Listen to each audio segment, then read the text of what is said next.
What's up everyone, I'm the kaiju Kami and this is my quickie review of WandaVision. Season 1? Is it Season 1 or is it just WandaVision the complete series? I don't know. I don't think they were planning another season, so I'm gonna just say this is just WandaVision.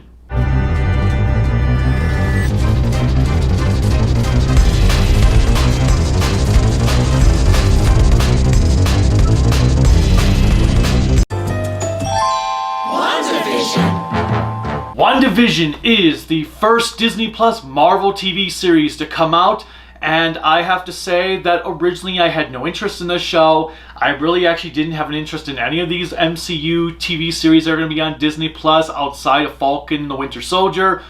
So WandaVision we didn't exactly watch when it first premiered. Then 8 weeks later, after 8 episodes have aired, we decided, hey, you know what, let's just start watching WandaVision. What the hell, we've got nothing better to do. Let's watch it. We'll get through 2, maybe 3 episodes and call it good for the day. And then next thing we know, we were on episode 8. It was that damn good. I have not been engaged in a TV series that much since Better Call Saul Season 5 ended last year. WandaVision was freaking amazing. Obviously, you have to have watched the movies to understand what's going on, especially Infinity War and Endgame and all that jazz.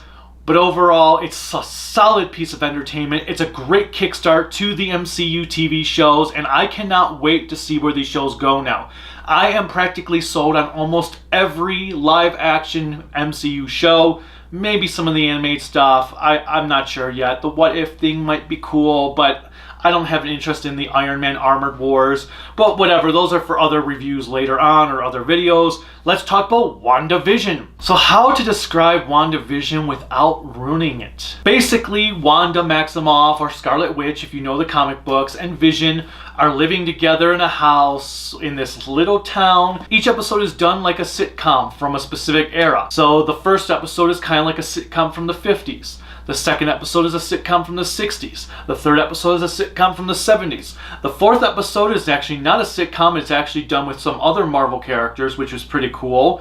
And I'll get into that a little bit later. Then we had the 80s, the 90s, the 2000s, and so forth, until we got to the epic frickin' finale. Now I will say I was kind of bored with the first episode. It was funny, but sitcoms really aren't my thing. So that was another reason why I was kind of hesitant on this show. However, when episode 2 came on, things started to get more interesting, and then by episode 3, I was hooked. I don't know what it was, but episode 3 just gripped me immensely. And from then on, I was completely sold on the show. I loved it. Episode 6 is a Halloween episode, so we get to see characters in their comic book-like costumes.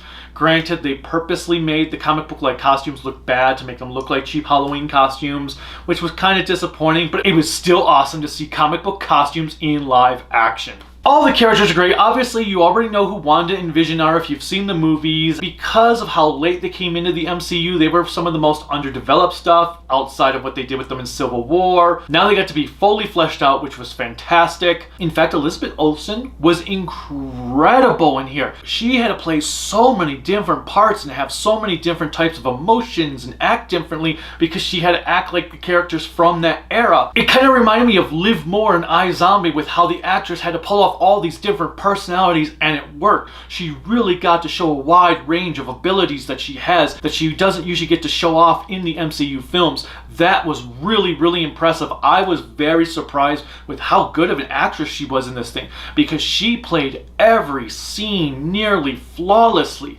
It was fantastic. I was like, damn, she can act. The villain, who I won't spoil, was freaking badass too. I can't wait to see what they do with her in the movies. I can't wait to see where this is going to go. Wanda is supposed to be appearing in the next Doctor Strange movie, so I'm really curious to see where things go with this.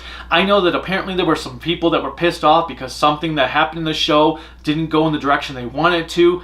I don't agree with that. I don't care. Maybe that was the advantage of actually not watching the episodes until 8 episodes have aired and then watching the finale a few days later, is I didn't get the chance to read these fan theories or have any of these fan theories to completely hinder my enjoyment of the finale.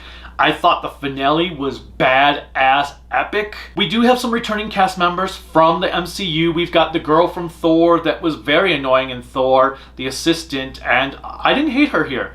they actually did a good job making me not hate her. We've got the FBI agent from Ant-Man and the Wasp, which was an interesting concept, and I liked what they did with him. One of the highlights for me was bringing in Monica Rambeau. Rambeau? I thought it was Rambeau, but I guess it's Rambeau. She's probably my favorite iteration of Captain Marvel, and getting to see her in this series was really, really cool. I can't wait to see what they do with her, and now that they have the real Captain Marvel, in my book, in the MCU, they can just chalk Carol to Rogue, where she belongs. Overall, once again, I don't want to go into spoilers, so I kind of just have to end it here. What did you think of WandaVision? Did you like it? Did you hate it? Let me know in the comments. Click like, subscribe, the bell notification, whatever else YouTube has you clicking on to support me. You can support me on Patreon at Kaiju no Kami, Facebook Kaiju no Kami, Twitter Kaiju no Kami, Instagram Kaiju no Kami, and my website creativitybydesignllc.com. Until next time, bye.